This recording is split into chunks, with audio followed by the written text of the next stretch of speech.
Hello दोस्तों, मेरा नाम है औरंगजेब और आज की इस वीडियो में हम बात करने जा रहे हैं pre arrest bail application under section 498 CrPC के मुतालिक। 498 सेक्शन के तहत प्री अरेस्ट बेल गिरफ्तारी से कबल जमानत हो जाती है या फिर ली जाती है अक्यूज के ब्याह पर जिसका नाम मुलजिम के ब्याह पर जिसका नाम एफआईआर में अगर दर्ज किया जाता है पुलिस या फिर मुतल्लिका कानून नाफिज करने वाले इदारों की तरफ से, तो फिर उस सूरत में एक गिरफ्तारी कबल जमानत ली जाती है कोर्ट से। तो आप देख सकते हैं कि एफआईआर नंबर अंडर सेक्शन बल्दिया टाउन कराची की ये एक एफआईआर है जिसमें बेल एप्लीकेशन दाखिल की गई थी मेरी तरफ से 498 सीआरपीसी के तहत। तो इसका मुकम्मल ड्राफ्ट आपके साथ शेयर करने से पहले आप देख सकते हैं मेरा विजिटिंग कार्ड, आप मुझसे कांटेक्ट कर सकते हैं, मोबाइल नंबर, ऑफिस विजिट कर सकते हैं या इसी कमेंट सेक्शन में आप मुझसे रब्ता कर सकते हैं। चैनल को सब्सक्राइब, वीडियो को लाइक, दूसरों के साथ शेयर ज़रूर करें ताकि दूसरों की भी रहनुमाई हो सके। तो वीडियो को स्टार्ट करते हैं और आप देख सकते हैं कि in the court of district and session जज एट कराची वेस्ट, ये एक वेस्ट कोर्ट का ड्राफ्ट है बेल एप्लीकेशन का, बेल एप्लीकेशन नंबर 2022। आप देख सकते हैं एप्लीकेंट अक्यूज की प्राइवेसी को मद्देनजर रखते हुए मैंने अपने विजिटिंग कार्ड के जरिए कवर किया हुआ है। वर्सेस में आप देख सकते हैं खिलाफ द स्टेट, क्योंकि ये एक कानून नाफिज करने वाले इदारों की तरफ से एफआईआर दर्ज की गई है, तो उनको रेस्पोंडेंट बनाकर उनके खिलाफ एक प्री अरेस्ट बेल मतलब गिरफ्तारी से रोकने के लिए एक जमानत कबल अज गिरफ्तारी की एप्लीकेशन दायर की गई है। इसका ड्राफ्ट कुछ इस तरह से होगा कि it is respectfully prayed on behalf of the applicant accused aforenamed that this honorable court may be pleased to grant pre-arrest bail to the applicant oblique accused on the consideration of following facts and grounds। नीचे दिए गए हकायक और ground के बुनियाद पर applicant जो मुलजिम है उनकी तरफ से ऑनरेबल कोर्ट इज़्ज़त माब कोर्ट में एक गिरफ्तारी कबल जमानत दाखिल की जाती है। और आप देख सकते हैं फैक्ट्स, अब जो हकायक हैं केस के सबसे पहले उनका जिक्र किया गया है। फैक्ट्स में आप देख सकते हैं हकायक, अब यहाँ पर जो एफआईआर के हकायक हैं एफआईआर है उसका जिक्र किया गया है। That the brief facts of the prosecution case is narrated in the FIR that the complainant verbally stated that I am residing along with my family at the above mentioned address mentioned in column number 2 and doing work in a restaurant before 2.5 months ago. I received a message on my WhatsApp from my relative, namely, and he said me into the voice that there was a job of Naib Qasid at health department which rate is so and so। और यहाँ आप देख सकते हैं कि मजीद हकायक का जिक्र किया गया है कि and another post of teacher at education department which rate is so and so, if your any relative want to do this job then told me thereafter। अब आप यहाँ देख सकते हैं कि पूरा जिक्र किया गया है एफआईआर का, जो एफआईआर के हकायक हैं या जो एफआईआर दर्ज की गई थी उसका जिक्र किया गया है कि किस तरह से एफआईआर में एक स्टोरी बयान की गई है जिसको यहाँ रिप्रोड्यूस किया गया है ताकि ऑनरेबल कोर्ट की असिस्टेंस के लिए आसानी हो सके। और आप मज़ीद देख सकते हैं कि वही हकायक जो मैंने आपको बताया कि एफआईआर के मुताबिक इस बेल एप्लीकेशन में रिप्रोड्यूस किए गए हैं और इनकी जो प्राइवेसी है इसको मैंने अपने विजिटिंग कार्ड के ज़रिए कवर किया हुआ है, क्योंकि ये इनकी प्राइवेसी है और मेरा मकसद बिल्कुल भी नहीं कि किसी की प्राइवेसी को आउट करूं या फिर इस वीडियो की मदद से ज़ाहिर करूं। तो बहरहाल आप देख सकते हैं कि एफआईआर बाकायदा पेश की गई है, यहाँ रिप्रोड्यूस की गई है। उसके बाद copy of the FIR is attached herewith and marked as annexure A. तो अगर आपके पास कोई मुतल्लिका एफआईआर या फिर डॉक्यूमेंट या कोई भी आपके पास एप्लीकेशन सबूत वगैरह है तो आप इस एप्लीकेशन के साथ लगाएंगे। ये थे मुकम्मल फैक्ट्स जो हकायक एफआईआर के मुताबिक मैंने आपके साथ शेयर किए। और अब आगे बढ़ते हैं ग्राउंड्स की जानिब कि कौन से ग्राउंड्स के बुनियाद पर हम कोर्ट से इस्तदा करते हैं कि हमें गिरफ्तारी कबल जमानत दी जाए। Hence this pre-arrest bail application is being preferred on behalf of the applicant oblique accused on the following grounds। नीचे दिए ग्राउंड्स के बुनियाद पर बेल एप्लीकेशन दाखिल की जा रही है। अब ground number 1, that the applicant accused person is quite innocent and has been falsely implicated in this matter by the complainant with collusion to the police party due to malified intention and ulterior motives. As such, the applicant accused has never committed any cognizable offence. के जो इस FIR में मुजरिम ठहराए गए हैं ये बिल्कुल मासूम है और इनको जानबूझकर पुलिस पार्टी की मदद से बददियानती और गलत इरादों के साथ इनको FIR में नामजद किया गया है और इनके खिलाफ केस बनाए गए हैं जो इन्होंने कभी जुर्म किया ही नहीं. Ground number 2, that the applicant accused has nothing to do with the alleged offence. In fact, the applicant accused does not even know the complainant. के एप्लीकेंट अक्यूज्ड का कोई किसी भी किस्म का जुर्म के साथ या जुर्म में ममासलत या मुआवनत नहीं और हकीकत में ये कंप्लेनेंट को जानते भी नहीं. उसके बाद ground number 3, that according to the contents of the alleged FIR, the alleged incident took place on 17/8/2022, whereas the alleged FIR was lodged on so-and-so after an inordinate delay of about 2.5 months. 2 months and the complainant has completely failed to explain any cogent reason for such a long delay in lodging the FIR, which clearly shows the malified intention on the part of the complainant. Hence, the applicant accused is entitled for the concession of bail. कि ये जो FIR है इसमें इसको दर्ज करवाने का जो दरमियाना है वक्त है वो तकरीबन 2 महीने के बाद ये FIR दर्ज करवाई गई है और ये समझ से बाहर है कि इतने अरसे के बाद FIR क्यों दर्ज की जाती है या की गई है.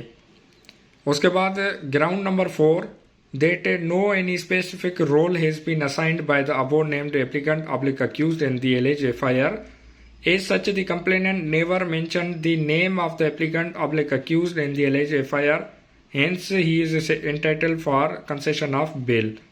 तो इसी के बुनियाद पर ग्राउंड नंबर 4 के तहत कि इनका कोई भी स्पेसिफिक खास कोई किरदार नहीं FIR में या जो जुर्म में FIR के मतन के मुताबिक और इनका कभी भी एप्लीकेंट जो अक्यूज इसमें ठहराए गए हैं ये इनको जानबूझकर FIR में नाम दर्ज दिया गया है और इस बुनियाद पर ऑनरेबल कोर्ट से रिक्वेस्ट की जाती है कि इनको बेल दी जाए या फिर बेल जमानत इनका हक बनता है.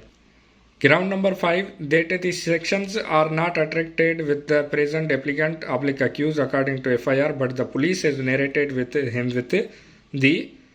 तो ये जो सेक्शंस हैं ये बिल्कुल भी अट्रैक्ट नहीं करते मौजूदा केस में और जो FIR दर्ज की गई है पुलिस की जानिब से. Collusion of the complainant just for humiliate him in the eye of the locality and society. के सिर्फ और सिर्फ इनको अपनी लोकलिटी और मुआशरे में इनको बेइज्जत या फिर जलील करने के इरादे से इनका नाम दिया गया है FIR में. उसके बाद ground number 6, that all sections are bailable and does not fall within the prohibitory clause of section 497 CRPC. कि ये जो सारे सेक्शंस हैं 497 के लिहाज से ये बेलेबल है मतलब जमानत के काबिल है और कोई भी जमानत बरखिलाफ नहीं जाते.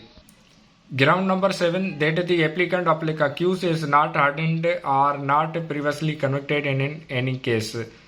ये जो एप्लीकेंट या जो मुलजिम ठहराए गए हैं ये पहले कभी भी सजा याफ्ता नहीं और ना ही कोई आदि मुजरिम में.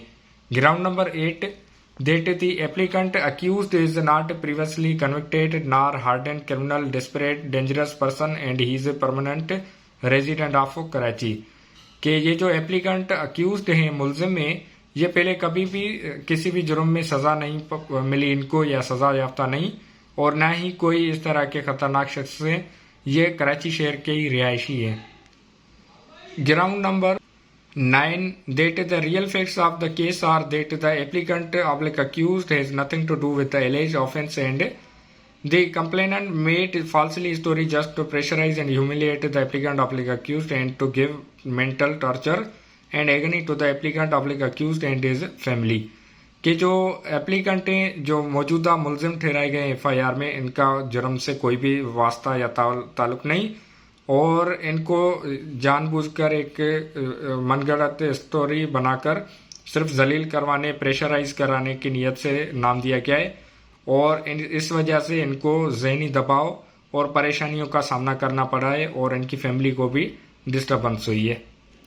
Ground number 10, that there is no reasonable ground in existence to believe that the present applicant accused has committed the alleged offence.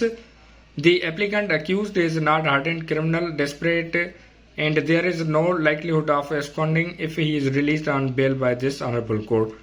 कि इन्हीं ग्राउंड्स के नताइज में या मद्देनजर रखते हुए ये यकीनन कहा जा सकता है कि ये बिल्कुल भी बेकसूर हैं और इन्होंने कोई भी इस तरह का जुर्म नहीं किया और ना ही ये कोई आदि मुजरिम है, ना ही किस तरह के कोई काम वगैरह ये करते हैं कोई, और इनके भाग जाने का भी बिल्कुल खदशा नहीं है और इनको अगर ऑनरेबल कोर्ट चाहेगी तो बेल पर जमानत दे या फिर रिहाई दे जमानत पर। Ground number 11, that the police continuously raiding at the house of applicant accused and his relatives. Also, therefore, it is a serious apprehension for the arrest of applicant accused from the hands of police in collusion with the complainant Malafide. That the police continuously raiding, कि police मुसलसल चढ़ाई कर रही है इनके घर पर और इनके रिश्तेदारों को परेशान कर रही है, जिस वजह से इनको शदीद खदशा है कि एप्लीकेंट या फिर जो मुलजिम ठहराए गए इस FIR में इनको अरेस्ट ना फिर किया जाए या फिर इनको बददियानती के जरिए कैद ना किया जाए। ग्राउंड नंबर 12 नंबर ग्राउंड के बुनियाद पर कि if the applicant accused above named will be arrested, he will be humiliated and subjected to maltreated, which will cause to damage reputation, status, dignity of the applicant accused in the eyes of business community, his friends, colleagues and relatives also. कि अगर इनको गिरफ्तार किया जाता है तो इनको सिर्फ और सिर्फ परेशान जलील किया जाएगा और इनकी अगर गिरफ्तारी होने की सूरत में इनका जो रेपुटेशन है, इज्जत है, वो ख़राब हो जाएगी और इनकी इज्जत मजरूह होगी रिश्तेदारों में, मुआशरे में और इनकी जो बिजनेस कम्युनिटी है वहाँ पर भी इनका रुतबा ख़राब हो जाएगा। Ground number 13, that in the view of the noted facts, reasons and circumstances, the present case is required further inquiry under section 497(2) of CRPC. के इन्हीं हकायक और ग्राउंड्स के बुनियाद पर ये मुतलका केस, इसमें मजीद इन्वेस्टिगेशन की ज़रूरत है, इंक्वायरी की ज़रूरत है, जिसके बुनियाद पर जो एप्लीकेंट अक्यूज्ड हैं उनको रिहा करने के लिए रिक्वेस्ट की जाती है। उसके बाद ग्राउंड नंबर 14 आप देख सकते हैं, that the applicant accused is ready to furnish solvent surety to the entire satisfaction of this honourable court. के इसी वजह को बुनियाद नज़र रखते हुए, मद्देनज़र रखते हुए एप्लीकेंट अक्यूज्ड जो इसमें मुलजिम ठहराए गए हैं वो ऑनरेबल कोर्ट की मुतमईन करने के लिए, जमानत देने के लिए तैयार हैं। Ground number 15, that the other grounds will be urged at time of hearing of this application with the permission of this honorable court. कि मजीद जो ग्राउंड्स हैं वो पेश किए जाएंगे ऑनरेबल कोर्ट की इजाज़त से जब ये केस सुना जाएगा। तो अब आते हैं बहुत ही अहम क्लास, आप जिसको कह सकते हैं कि एंडिंग क्लास या जो समरी क्लास या फिर आपके केस को डिसाइड करने के लिए प्रेयर क्लास होती है। इसको हमें समझने की बहुत ज़रूरत है और इस पर काम करने की ज़्यादा से ज़्यादा ज़रूरत है। इसी के बुनियाद पर ऑनरेबल कोर्ट से सिविल, क्रिमिनल या फैमिली किसी भी किस्म के केसेस होते हैं उनमें प्रेयर के बुनियाद पर हमें इस्तदा के बुनियाद पर रिलीफ मतलब फ़वाइद देती है या फिर बेनिफिट्स मिलते हैं। तो लोअर कोर्ट हो, हाई कोर्ट या फिर सुप्रीम कोर्ट, तो वो हमेशा प्रेयर देखते हैं कि हमने इस्तदा क्या की है, प्रेयर क्या की है, रिक्वेस्ट क्या होती है। तो बहरहाल आप देख सकते हैं प्रेयर मतलब इस्तदा। It is therefore prayed on behalf of the applicant accused that this honorable court may graciously be pleased to grant this pre-arrest bail application to the applicant / accused on the consideration of the foregoing facts and grounds in the best interest of justice। इसी बुनियाद पर honourable court से इस्तदा की जाती है कि applicant या जो मुलजिम ठहराए गए एक्यूज्ड मुलजिम ठहराए गए हैं इस FIR में, इनको रिलीज़ किया जाए प्री अरेस्ट बेल, गिरफ्तारी कबल ज़मानत के बुनियाद पर इनको रिहा किया जाए और ये इंसाफ के तकाज़ों को पूरा करेगा। तो ये प्रेयर क्लास है, आप देख सकते हैं। इसको आप बेल बिफोर एप्लीकेशन में या प्री अरेस्ट बेल एप्लीकेशन में as it is copy paste कर सकते हैं, लिख सकते हैं। इसमें कोई भी अमेंडमेंट करने की ज़रूरत नहीं है। कराची डेटेड आज की तारीख की एक बेल है, ज़मानत है जो मैंने करवाई थी अल्हम्दुलिल्लाह, और इसमें तकरीबन PR बॉन्ड पर यह ज़मानत मैंने करवाई। एडवोकेट फॉर एप्लीकेंट / अक्यूज्ड, आप देख सकते हैं। इसमें मैं एडवोकेट था एप्लीकेंट अक्यूज की जानिब से।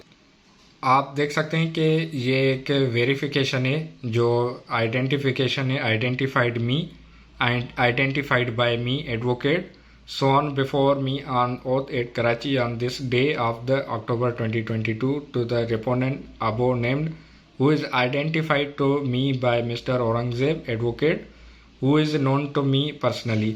ये मेरा आप इसमें नाम देख सकते हैं। ये एक एप्लीकेशन जो मैंने अपने क्लाइंट के बुनियाद पर बेहा पर फाइल की और इसमें आज मैंने इसमें अल्हम्दुलिल्लाह ज़मानत करवाई। तो ये था मुकम्मल ड्राफ्ट जो मैंने आपके साथ शेयर किया, format pre arrest bail application या फिर बेल बिफोर एप्लीकेशन का अंडर सेक्शन 498 CRPC का, जो मैंने आपके साथ शेयर किया। मज़ीद रहनुमाई के लिए आप मेरे चैनल को फॉलो करते रहें, वीडियो को लाइक और चैनल को सब्सक्राइब ज़रूर कीजिएगा, दूसरों के साथ शेयर करें ताकि उनकी रहनुमाई हो सके, दूसरों की रहनुमाई हो सके और आपके लिए सदका जारिया हो सके। कानून पर खुद भी अमल करें, दूसरों को भी अमल करने की ताकीद करें और अपना और अपने प्यारों का बहुत सारा ख्याल रखें। किसी भी कानूनी मशवरे के लिए आप मुझसे मेरे मोबाइल नंबर ऑफिस विज़िट कर सकते हैं, कमेंट सेक्शन में कांटेक्ट कर सकते हैं, जिसका मैं आपको बाकायदगी से रिप्लाई करूंगा। और पाकिस्तान में हमें सुनने में आता है कि इंसाफ नहीं होता, लेकिन मैं इस बात पर यकीन नहीं रखता कि जब तक आप पाकिस्तान नहीं बल्कि पूरी दुनिया में जब तक इंसाफ मांगा या छीना नहीं जाता तब तक इंसाफ नहीं मिलता। तो अगर आप चाहते हैं कि आपको इंसाफ मिले तो आप अपने हुकूक के लिए खुद लड़ें, उठ खड़े हों इस करप्ट निज़ाम के ख़िलाफ़। ये जो हमारे यहाँ सियासत या फिर अदलिया को यरगमाल बनाया हुआ है, इनके ख़िलाफ़ आवाज़ उठाएं और अपने हुकूक, अपने जो हुकूक हैं इनके लिए आप उठ खड़े हों और आवाज़ उठाएं, लड़ें इनसे। और मैं आपके साथ हूँ, किसी भी कानूनी मामलत आपको चाहिए मामले में तो बिल्कुल हाजिर हूँ। आप मुझसे रब्ता कर सकते हैं मेरे मोबाइल नंबर या इसी कमेंट सेक्शन में। मेरा फेसबुक का चैनल भी आप फॉलो कर सकते हैं, जो कि सेम डॉक्ट्राइन ऑफ लॉ के नेम से मौजूद है फेसबुक पर। इंस्टाग्राम फॉलो कर सकते हैं, ट्विटर पर आप मुझे फॉलो कर सकते हैं। तो मिलते हैं आने वाली अगली वीडियोज़ में, तब तक अपना और अपने प्यारों का बहुत सारा ख्याल रखें। पाकिस्तान जिंदाबाद।